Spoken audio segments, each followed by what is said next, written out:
Hello, I'm Chuck Benoit. Welcome to Restoring Our American Republic. The special session in Tallahassee has given us something to vote for in November regarding property taxes. So we're going to get right into it. Good morning, Mike Levine.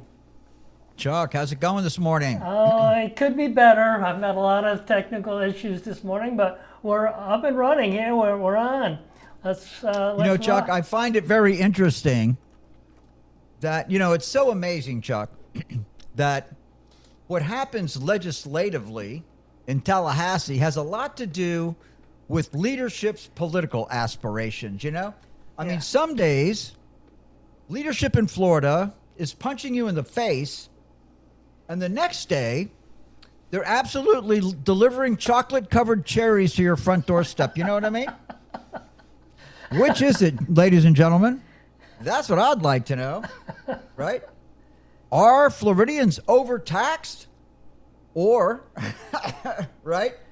Or do you just line up and do whatever we say? Do not speak your voice. Do not get out of line. Do not challenge leadership. Which is it, Chuck? Yeah, well, probably a little bit of both, as long as they feel like they're very, very comfortably ensconced in their hierarchy, they're happy to maybe throw us some crumbs or whatever. I can see the Ron DeSantis for president ads now. I've had the boldest tax reduction in the history of this country. Right? I saved the people of Florida from COVID-19. Right? I mean, I can just hear the accolades. And if you think that that is not the impetus for what we're doing right now, and he's willing to sacrifice 30% of all property tax revenues in the state of Florida to get elected, and by the way, does not have to govern over the financial debacle that he leaves behind. Well, that's one way of looking at it, I guess, Mike. That's the truth, ladies and gentlemen. He knows that he doesn't have to stick around for this mess. And the county commissioners and city councils around the state are outraged. Yeah, well, it's like, it's the double-edged sword. It's like, who doesn't want their taxes reduced? But on the other side of the coin, what they've been doing for quite a little while now is taking more and more authority away from the counties and cities, and now they're taking funds away from them as well.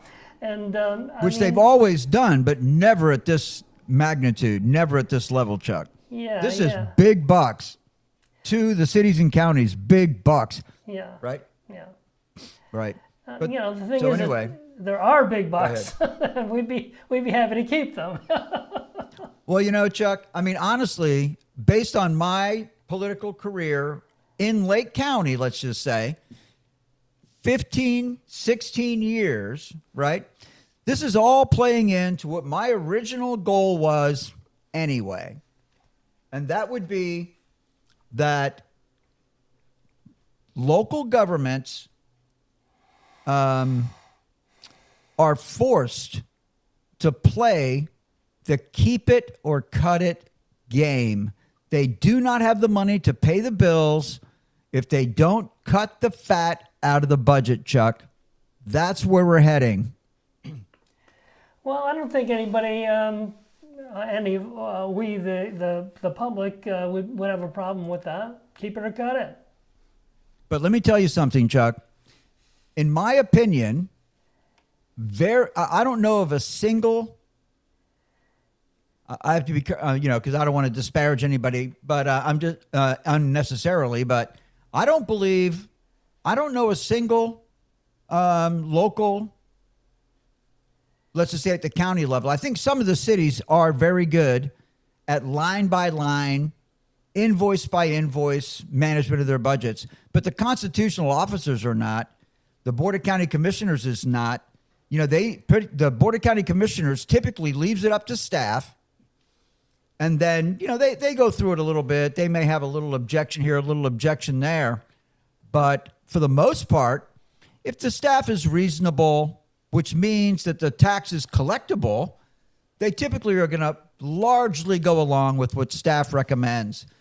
But if, I just hope, and I'll speak to all county commissions around the state of Florida, but particularly ours here in our backyard, I hope that the Lake County Board of County Commissioners will instruct the county manager to play keep it or cut it and go through that budget invoice by invoice and determine what are mandatory expenditures and what are discretionary expenditures, Chuck.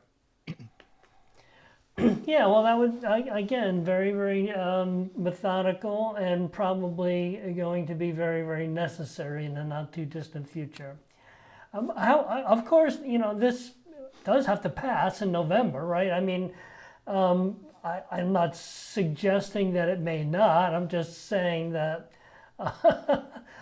there's still going to be an opportunity for enough people to come out against it that might possibly change some minds. I don't know.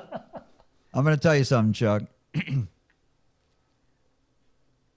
There's no way under the God's green earth that this does not pass in November. Well, yeah. Everybody is going to vote for everybody's going to vote for a massive tax decrease. Well, I say massive. You got to take a look at this bill, and eventually, I guess we're going to get into it, right?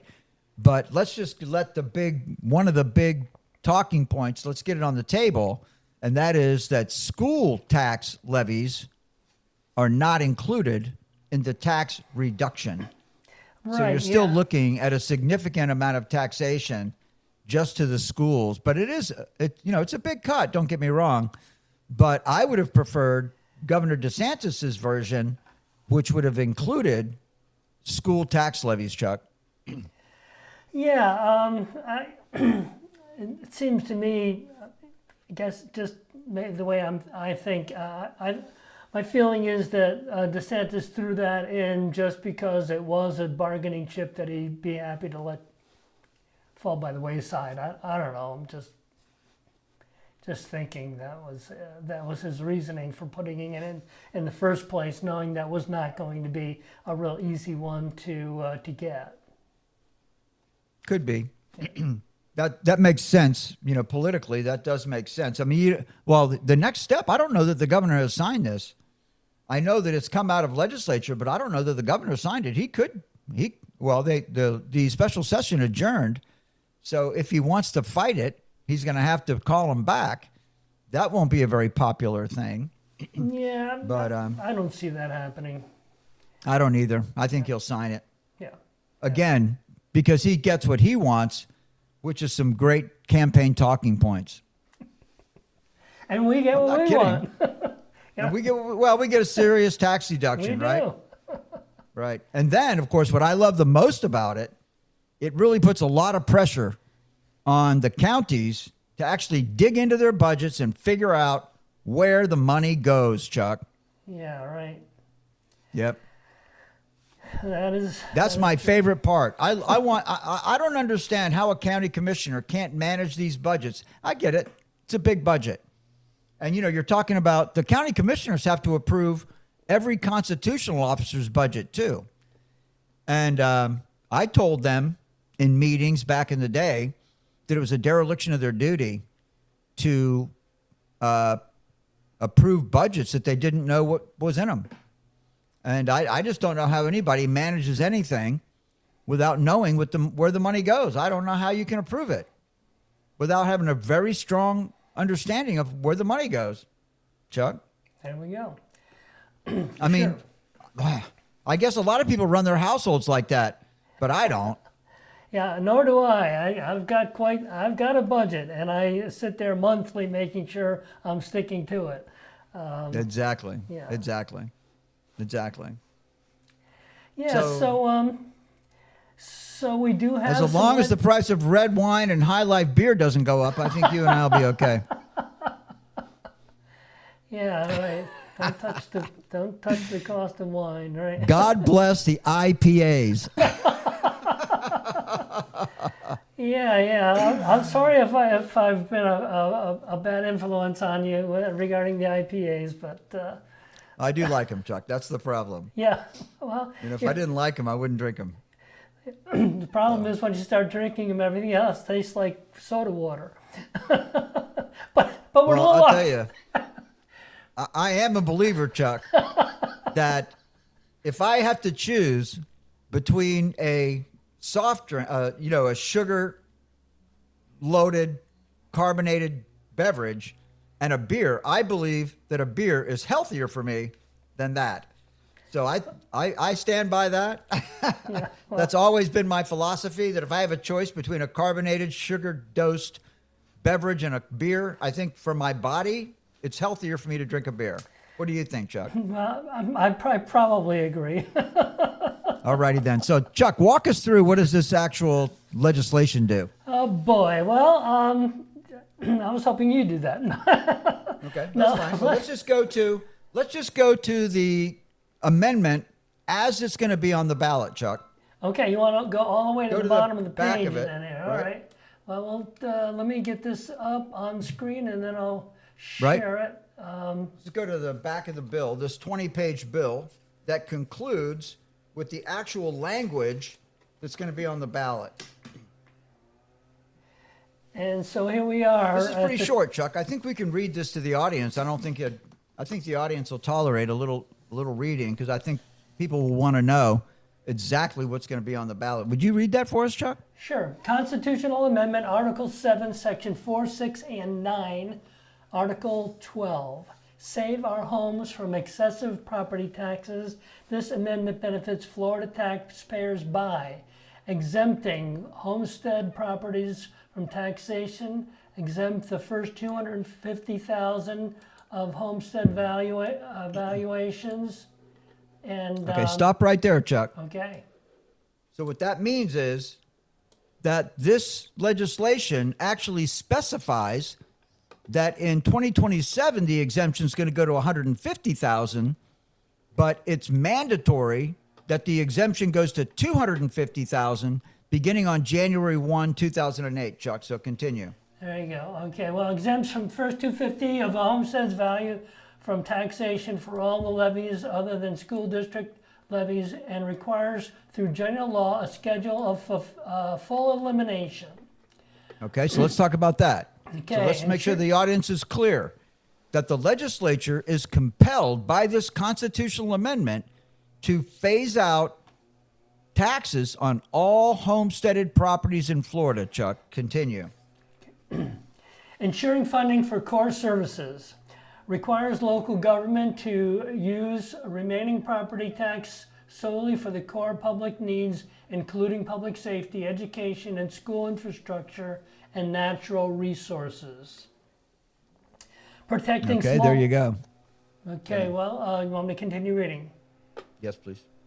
Protecting small businesses limits future property tax assessments on businesses. Ensuring fairness for Florida residents requires any person who establishes Florida residency after January 1, 2027 to maintain Florida residency for 5 years prior to receiving the increased homestead exemption. If approved, the amendment would take effect January 1, 2027. Okay, great. So let's look at protecting small businesses, Chuck, because what's going on there is that today what's going on is that homesteaded properties are protected against increases in valuation because they are capped at 3% increase. So the government can't raise the taxable value of homesteaded properties more than 3% per year under existing law. Right. Now, non-homesteaded residential property and commercial property can increase by 10% per year. And this legislation it actually reduces the cap on non-homesteaded properties from 10% to 5%. So it does build in a protection for non-homesteaded residential properties and commercial properties, lowering the cap from 10% of an increase, potential increase, to 5%. You know, it's still a lot, right? I mean, if your property value goes up 5% a year, if the taxable value of your property goes up 5% a year, 3 or 4 years in a row, you're not going to be happy, Chuck. Well, this is true. So that is a little bit of a gift to businesses, and I guess they should be happy with it, I guess. But Well, it's also true, Chuck. honestly, if you want to talk about the way property taxes actually work, okay, then you have to look at the relationship between the Board of County Commissioners and the property appraiser. Because what's going on here behind the scenes is that the Board of County Commissioners, through the county manager, they actually try to figure out how much money do they need to run the county. And then they go over to the property appraiser and say, hey, Mr. Property Appraiser, what is the taxable base of the real estate taxes in our county? And the county property appraiser is going to give them a number. Well, however many, I don't know, billions, trillions, I don't know what the number is. But he's going to say, based on what's on the books, this is the values that are taxable. And just like any other computer software spreadsheet, you know, the county property appraiser should know. I mean, it's just a number. He should have that number handy pretty much all the time. So the county commissioner are going to go over to the property appraiser and say, hey, what are the taxable values of all the real estate in Florida? And the property appraiser is going to give the commissioner a number. And then they take a look at their current millage rate, and they're going to say, well, based on the taxable value of the properties in a certain county, if we apply the existing millage rate, what's the tax going to be? And they're going to figure out if they have enough money or not to run the county based on the taxable values and the millage rate. Then they're going to have to basically go back and forth with the property appraiser and say, either, let's just say that they are short. Let's say the county commissioners want more money to run the county than what the taxable value times the millage rate provides. They're going to say, hey, Mr. Property Appraiser, we would do well if we had a higher taxable value. So now the property appraiser can literally go back and adjust the algorithm so that property values are raised, giving a gift to the county commissioners, because the county commission, it's easier to raise taxable values, Chuck, than it is to raise millage rates, because millage rates are in the spotlight all the time. But taxable values is kind of a one-on-one. If you don't like the taxable value of the real estate you own, then you make an appointment with the property appraiser to go down there and talk to the property appraiser to justify his calculation of the taxable value of your property. So do you understand what I just said, Chuck, how that kind of the interrelationship between the county commissioners and the constitutional officer works, Chuck? Well, I think I do. I think it makes sense. What you're saying makes sense. And yeah, whenever I hear anyone talking about property taxes, millage rate is the thing that is always on the top of the discussion. So avoiding that makes sense if you're wanting to increase your revenue. And I'll throw another little detail into it, right? I mean, for me personally, Chuck, as a property manager down in the Disney area for so long, many of I'm going to say the majority of my clients didn't live in the state of Florida. Okay, I was managing rental properties for people who typically did not live in the state of Florida and often didn't live in the country. So that's just red meat for the property appraiser. These people don't vote. There you go. So if the property appraiser is looking for money, he'll just jack up the taxable value of non-homesteaded properties, particularly properties that where the owners live out of the country or live out of the state. They don't have a say-so about what's going on around here.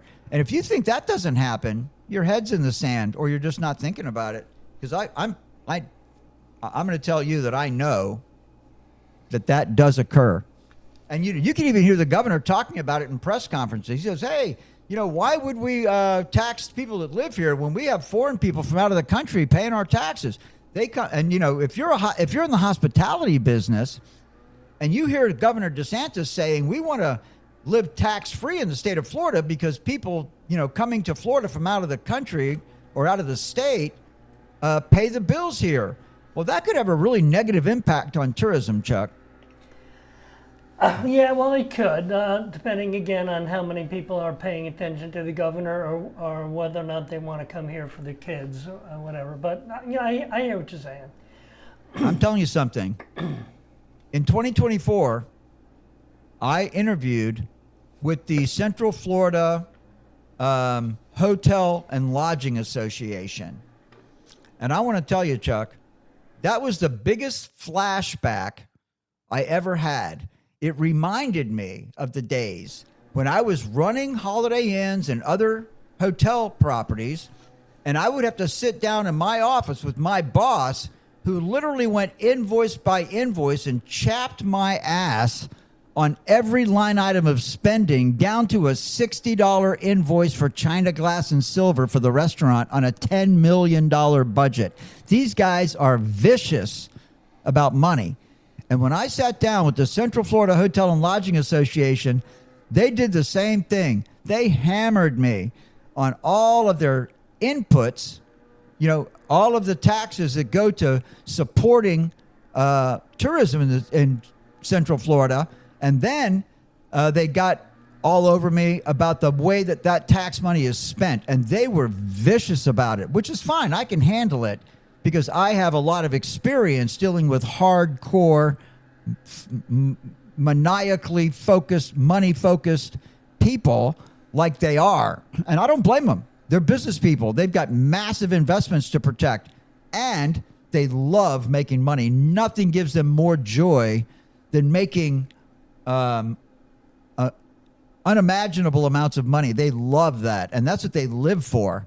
So yeah, I mean, the good news for me was I was pretty accustomed to getting beat up by hotel operators, which was no different than when I interviewed with the Central Florida Hotel Lodging Association. I was very comfortable with the heat that they were pitching. But I will tell you something: when you start telling them that, we're going to raise bed taxes or do things that are going to negatively impact the hospitality industry, these people are going to push back hard, Chuck. Well, I can obviously agree with that. Let me just, throw a little bit of a curve into this. What would you find a downside for the ending of our property tax, our homesteaded property taxes? Do you see any downside for the residents of Florida? I guess what I'm saying is, are we also again? Chuck, the answer to your question lies in the budgets, in the general ledger of the cities and counties. So, under the assumption that the cities and counties are zero-based budgeting and they don't spend a penny that they don't need to spend, then you would say that this will be a hardship for them. But if you believe, like I believe, that there's so much fat in these budgets that you can easily trim this out, I don't believe there is a downside. Well, I guess I'm looking at the future where, right now we are the retirement state of the country, where people retire and come here, and this idea that once they get here, within just a few years, they're going to be not just state income tax free, but also property tax free. That just is a magnet for people coming here simply to retire, which, yeah, again, I've got nothing against that. That's what I did. But does that then put some pressure on other aspects of our lifestyle? For instance, traffic or... Well, I'm telling you something. Yes, that's true for sure. But I got a funny one for you. I sold a lot of second homes to people from around the world, and I managed a lot of second homes for people who live outside of the country, as I've already shared with you. And I'll tell you, one of the funniest things I ever heard was one of my clients had 2 teenage sons, and they lived in Canada. And when they were down here, I said, well, how come the boys didn't come? And they told me their sons called Florida the geriatric state. They don't want to come to Florida. Everywhere they go, everybody's got gray hair. And they're not looking they're 17 years old. They're not looking to hang out with the gray hairs, right? They want to find those hot young chicks in discotheques or whatever their kids do anymore. So that's a downside, that Florida becomes the geriatric state, of course, but which brings a lot of money in from, federal money from hospitals and, Social Security income and all that kind of stuff, So it, brings Florida kind of a tax base, but medical services is going to go through the roof in Florida because people are going to flood to the state of Florida. But my number one concern about that particular aspect of this legislation, Chuck, is this is going to create demand for housing in Florida, for residential housing in Florida, and it's going to drive housing values. It's going to exacerbate an already unaffordable, unattainable housing market for young people here in the state, Chuck. Yeah, I guess those are the thoughts that I have. It's like we all love the fact that our, the most, for many people, the biggest investment that they have is their home, and the fact that it would increase in value is great. But typically, you get to a certain age and you don't want to sell your house before you go. So who's going to benefit from that? Probably your kids. But I don't know. I guess I'm just trying to think out of the box. You have a few more minutes here to fill. And well, let me ask you another question, Chuck.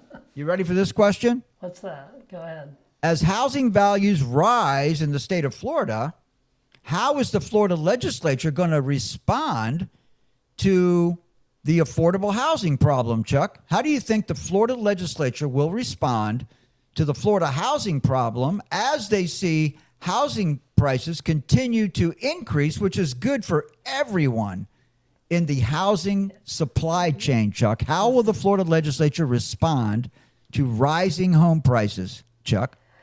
Well, yeah, if you're asking me my opinion, I am. I don't believe Not that. your opinion. I want you to tell me what they're going to do. I don't believe they're Forecast gonna- their next move. I don't believe they're going to do anything. I wish that was true. I wish that was true, because I'm telling you that the Florida Legislature will subsidize housing purchases, making housing even more unaffordable, stimulating demand for housing in an undersupplied market. That is how the Florida Legislature will respond to an affordable housing crisis. They will subsidize housing purchases, making the problem worse, exacerbating the problem, Chuck. That's what really annoys me. Tell me how you really feel, Mike. I guess I... No, Was I not clear, Chuck? I'm telling you, this is just stupid. It's stupid. We're spending money to make the problem worse. Well, we'll see. We shall see. I guarantee it. Everyone in the housing supply chain benefits from rising prices. And if you can drive an already undersupplied market into further housing unit shortages, let's do it, because it drives the price even more. Everybody makes more money in the entire supply chain, and I won't go through the list. I'll spare you the beneficiaries of a California-style housing market, Chuck. Well, yeah. Well, thank you for that. We've kind of beat this horse to death. I don't know if there's anything else we want to talk about regarding this this tax relief for homesteaded properties. But in the last minute or so, would you like to just give us a final remark? My final remark, Chuck, is that I love tax relief, so I'm definitely voting in favor of the constitutional amendment, and I look forward to seeing how sharp local government can get their pencil. Thank you very much, Mike Levine, and thank you all for tuning in to our twice weekly live stream. Please follow us on Facebook and X at Restore Our Rep 76. Check us out on YouTube at Restoring Our American Republic -ROAR. Please like and share the program. And remember, if you're unwilling to govern yourself, you will be governed by tyrants. Until next time, God bless you, God bless President Donald J. Trump, and God bless America.